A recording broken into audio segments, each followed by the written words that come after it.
Today we're doing an interview with Sam Barnes, who is a speaker, author, and consultant on digital project management and team leadership. He currently works as a senior development manager at Marks & Spencer. Sam, welcome, and thank you for accepting our invitation. We are honored to have you with us today. Thanks for asking me. With over 14 years of experience in the digital industry, can you tell us how one develops a career in the rapidly changing and fast-paced digital world? Moreover, what kind of challenges have you faced in your professional life? So I think it's really about immersing yourself into all things digital to begin with. You need to get a foundational understanding of as many areas as possible, really. So not just one. So anything from marketing to development, design, every single aspect. And I think the biggest challenge in digital specifically is just keeping up with the latest technologies and trends and deciding when to use them and when to wait, which I think comes with experience. But I think that's the hardest thing, and it was an ongoing thing. Your responsibility while working as a digital project manager for Ventro Media Group was the managing of multiple projects from conception to completion. What does it mean to be responsible for the planning and managing of web development projects, but also making sure they are delivered successfully? So in essence, it means that you're able to take often a really short brief. Sometimes it's vague, and you need to do all that's required from there to deliver something that meets that brief. In waterfall, which is where I kind of started, in a waterfall world, it means building a team, fleshing out requirements, creating schedules, managing stakeholders, and all of your typical waterfall-esque activities. In an agile world, however, which is what's more typical now in digital, it really depends on what your role is. So there isn't a project manager role per se in many agile methodologies, but it could be the briefing product owners or even maybe acting as one, which is similar to working as a PM, but actually different in many ways. So if you're a product owner, you would still work with business areas as you would with a traditional role, and you'd be establishing requirements, but rather than creating specifications, you'd start creating user stories that will be worked on within sprints. And this is done much more collaboratively with the entire production team, as it were, the Scrum team, if it's Scrum you're using. It still means an awful lot of communication, but the role of a product owner is very different to sort of a traditional PM. But in both cases, you've really got to get successful delivery, it's really down to being able to competently talk to different audiences, having tough conversations and paying attention to both the detail and people around you at all times. For the past 3 years, you have worked as a senior development manager at Marks & Spencer, and one of your responsibilities is line managing a team of over 30 engineers. What is the difference between managing a smaller and a larger team of people? Yeah, I should update my LinkedIn there because I think it's about 14 people now. But I've managed larger teams and smaller teams, so I can still give you some answers on that one. I think the main difference is that really the time you can dedicate to each person in your team. So the smaller the team, obviously, the more time you can spend with them. And of course, that allows you to get to know their work, but also them as people, which is really important. But the more you manage, the bigger the team gets. It gets really hard. And I'll be honest, it does become a challenge to keep a good connection, a good rapport with each of those people. But I do believe that regardless of size, there are three primary things that I think are key to being like a good manager, regardless of team size. So that's that you do regular one-to-ones with your team, sort of no matter what. It's really easy, especially when you've got a lot of people to manage and you're getting busier in a senior position. It's really easy to start skipping those. It's quite a bad habit to get into, but it's always easy to do that. But you forget what impact that has on each person, which is very negative. Because when you're busy, you can skip the small things, but I really am a big advocate that the small things are what makes a really big difference to people you manage. So I'm talking, it's really as tiny things like checking how people are when they're not well, just sending a message showing you care, making sure you reply to messages and mails promptly. Again, something that busy managers tend to put to one side if it's not urgent, but I think it's really important to people that you're always very responsive to them. Even helping your team with sort of small life or personal issues. A lot of managers or a lot of workplaces will find that perhaps strange, but I find that helps everyone. It helps the business, the person, and helps the relationship too. Even tiny little things. One of my bugbears, which is making sure you check people's availability when booking meetings. I think the more senior and busy people get, the less they tend to do that. And I think that's one of the sort of big differences between someone who can climb a ladder but still be very conscious of people's time, which I think makes a big difference to them. Understanding people as individuals is really, really important. So for one example, I sort of read up a lot about is about people who are introverts or extroverts, say, and that can determine how they, for instance, prefer to communicate, which can make a big difference to people. And I think the main one for me is just always keeping your word. Like if you say you're going to do something, then you do it. And if you can't do it, you never ever just not do it. You always get back to them on the day you said you would, explaining why and apologizing, and you just become someone they can trust. And I think, if you can make sure each of your team genuinely believes in you, then I think it makes a huge difference. There's a quote that I've always used when asked this kind of question, which is from Bernard Montgomery. He's a field marshal for Britain in World War II, and he said, "If you gain the confidence and trust of your people, and they feel their best interests are safe in your hands, then you have in your possession a priceless asset, and the greatest achievements become possible." And I really do believe that. How important is the planning process when it comes to the successful delivery of a digital project? I think it depends if you're working, how you're working. So you could be working waterfall, hybrid, or an agile methodology. I'm personally someone who isn't militant about using anything. I've seen all of them used successfully and unsuccessfully, and it really depends on what the project is as what you use. But I'm a big believer in the more you plan, the more chance you have of success. Many years ago, when it was just waterfall, say maybe some hybrid in digital agencies, I would see a lot of projects go wrong simply because people skimped on the planning, and that was mostly because they found it boring to do. I'd often be told that I would perhaps spend a little bit too much time planning, when I was doing it, and we need to get working. But honestly, more often than not always, I'll be honest, but more often than not, I would always see results from that time I spent planning up front, and that would prove itself during development testing and delivery, with many commenting afterwards how smooth it seemed to go. So I really do believe in that. But when it comes to agile projects, planning is quite a contentious word. Lots of people have very different interpretations of what planning should be done, ranging from none to as much as a waterfall project and everything in between. But my personal take is, as with so many things, it depends. For an agile project, I think you need to be able to plan enough to enable work to get started with some sensible constraints and expectations, but not so much that you turn a process that's meant to be leaner into a kind of a waterfall in disguise process. Sometimes it turns out to be a challenge to work with digital project sponsors. What is the best way to deal with them? In addition, is there a way for project sponsors to give their own contribution to the successful delivery of a project? I think, to help manage sponsors, there's definitely a few things you can do. So one of the key things is to involve them from the start, but not just ask them, kind of insist that they're involved. So they don't just become a folk that swoop and poop, which is one of my favourite phrases. People that come in randomly during projects to make decisions. They need to be involved from the beginning, and also make sure they're not just involved at pre-sales, but also at kickoff. No matter how senior, no matter how important or busy, they have to be involved at the kickoff, because that allows you to really set out the entire project and set expectations, including for their involvement, which is unusually. I think a lot of people don't do that, and I think it's a big mistake. One way to manage sponsors, I think, is using weekly status reports. I know a lot of people do these, but I find them to be highly valuable. As long as you keep them very simple, and I try to keep mine to literally one slide, in big font. But you have the key thing is you have to start sending them from the very first week of the projects, and I think many people make the mistake of not doing that and only starting to send reports when the project's well underway, and it just becomes a few surprises and then they'll miss a week. So for me, the whole point of the weekly status report, keeping it simple, is that there are no surprises throughout the project from the very beginning to the very end. It's just really an evolving set of news. So I would perhaps on mine, I'd only have a couple of sections. So completed this week, plan for next week, blockers and issues, revised project timeline, and revised project budget. And what gets interesting is that for the first, hopefully, quite a few weeks, everything is fine on these status reports, and they can seem a bit dogmatic.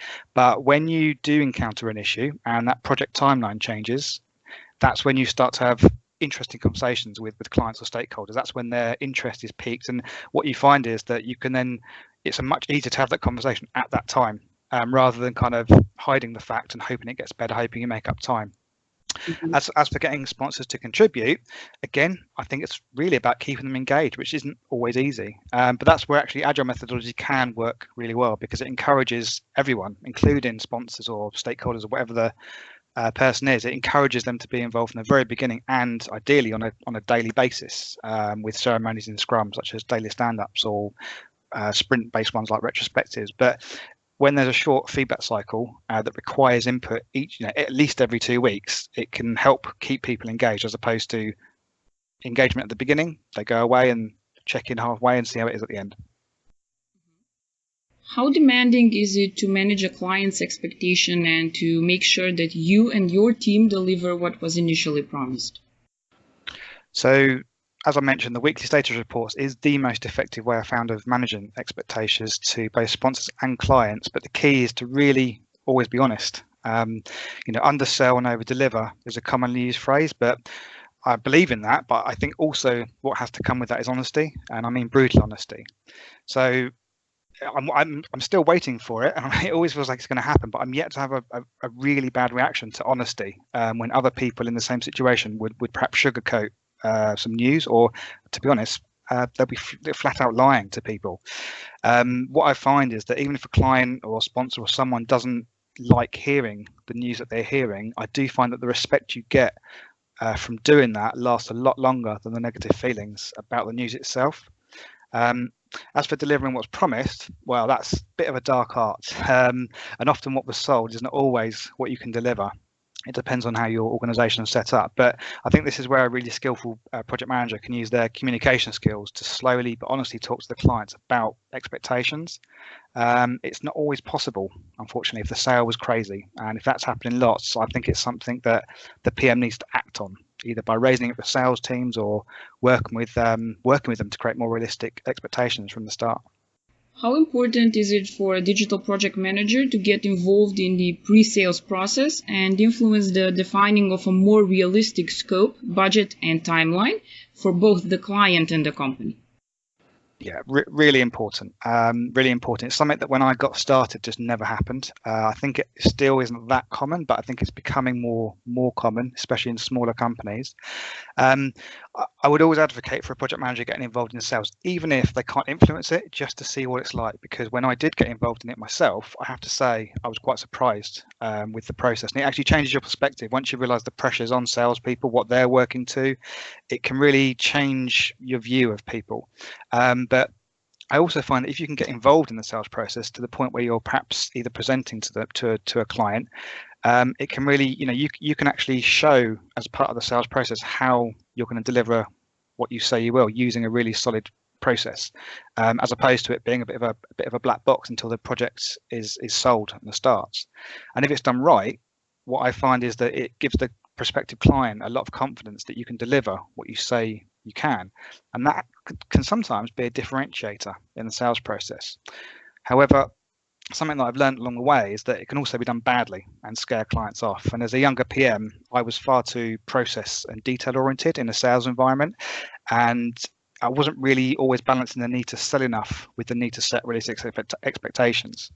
And this kind of came across negatively to some clients. And I learned over the years that you have to balance things in sales a little better than that, and also adapt to individual clients. So some clients want to be spoken to honestly, and they'll see that as a real big asset, but others, they don't. They just want to be wowed with shiny presentations and find details and talk of timelines at that stage quite boring and negative. So in those cases, you really need to change how you present information, or at worst, make sure you have a great relationship with the salespeople so you can influence the information presented. And this allows you to convey what you want to be conveyed, but with them presenting it in a way that hopefully won't risk the sale.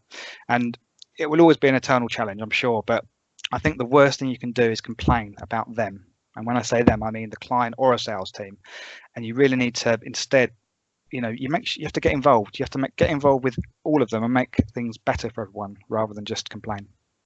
You already spoke about waterfall and agile, but maybe you would want to expand a bit further on the topic. In your experience, which project management methodology brings the best results in terms of project success? Is it waterfall, agile, or maybe a mixture of these two methodologies? So as with most questions at my age, it depends. I'm personally not a fan of tribalism or militantly believing in one methodology over another. And that's because, truthfully, I've seen and run projects delivered in all three ways successfully and unsuccessfully. I think if you believe in one way only, then your mind is a little bit closed and you're thinking a little bit too narrow, which tends to result, in my experience, in divisive attitudes and polarizing results, which really is never healthy in an organization. So my answer to this question is always dependent on the factors, what's involved in the project, and it can be anything ranging from the client, the project type, the company you're in, the financial requirements, compliance needs, and literally everything relating to that project. So for example, as a rule of thumb, it's not the case always, but for a software house that develops in-house products, Agile can be a really effective way and easier to use than, say, in a digital agency that has many clients, which is often where you'll see a hybrid approach.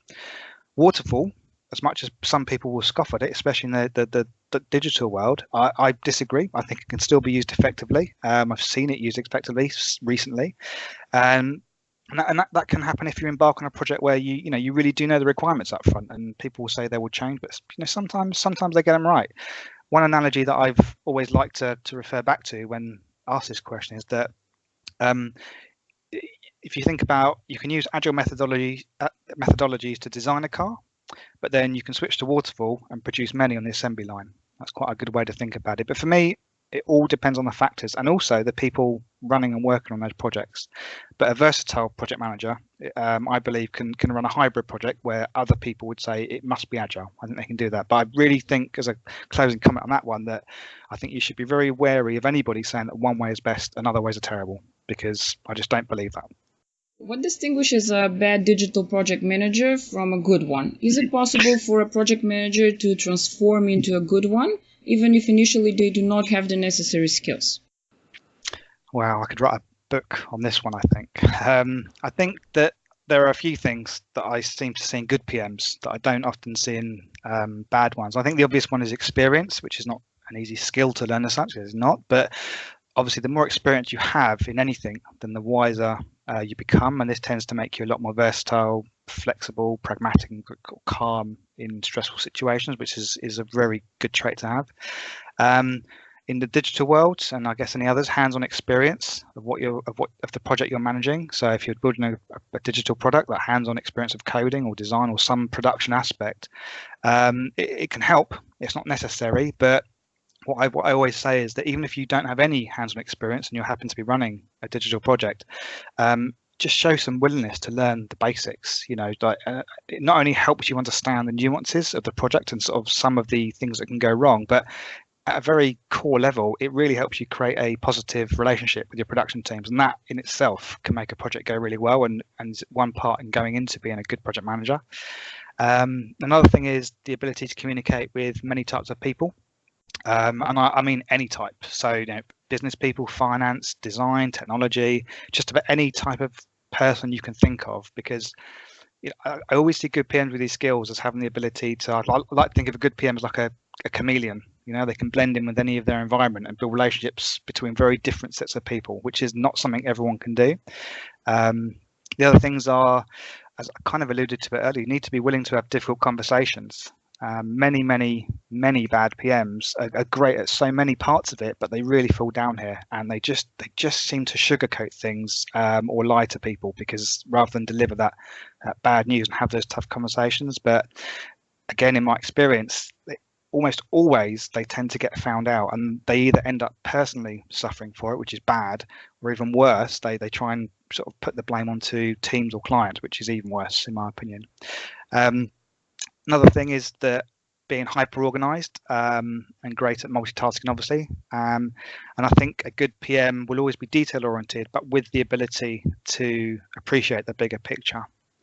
As for someone, being able to do this, if they don't have the skills, you can manage a project without being great at all of this. But in my experience, you may get lucky a few times, but over time, you need to really see this as an art form, and really study and research and get better at it. Because if you don't, I think you'll always sort of be known as a bad PM, which is never good. What advice would you give young professionals who wish to become digital project managers, and which skills do you think they should focus most on developing? So for young professionals who haven't got too much experience, I think the best thing they can do, especially with the limitless resources out there now, is to read and watch as much as they can, but not just on one topic. In terms of project management, I think they should not just look at agile. They should not just look at what's new. They should look at traditional project management, digital project management, lean, agile. Just immerse themselves in understanding the very basics of all these things, because it's all very well knowing one methodology, but that restricts your ability to work in other ways, and you really need to be able to do all of it and be flexible to make it nowadays.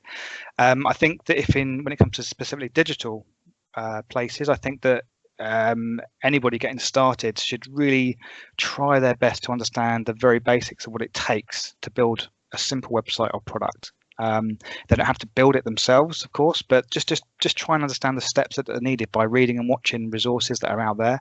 But also during the project itself, be inquisitive about what they're working and how they're doing it. And when problems come up, try to find out why and think about how they can mitigate that next time.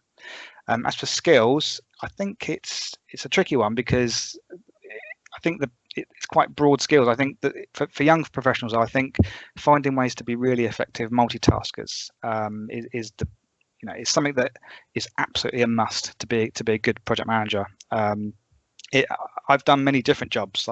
Different jobs from a developer to a team leader to project manager, and I would say that project management is by far the one that required the most multitasking.